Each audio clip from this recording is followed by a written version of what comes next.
Asia Siowo! Witajcie! Dziś pokażę Wam, jak zrobić kartkę z sercem z włóczki. Szczegółową listę wszystkich potrzebnych przedmiotów znajdziecie w opisie tego filmu. Kartkę A4 składam na pół. Odrysowuję serce. Wycinam. Kartkę przycinam na odpowiednią wielkość. Odrysowuję serce.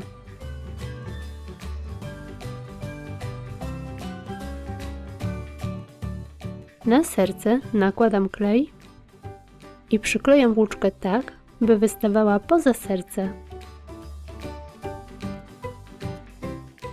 Przyklejam kolejny kawałek włóczki.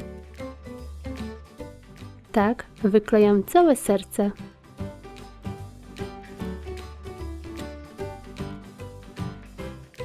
Środek kartki pokrywam klejem i mocuję kartkę z sercem.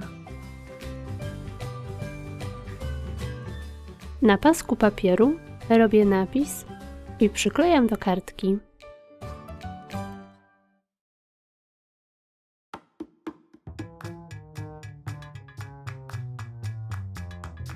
I gotowe! Taka kartka będzie miłym upominkiem na walentynki czy Dzień Matki. Serce możecie wykleić jednym, dwoma lub kilkoma kolorami włóczki.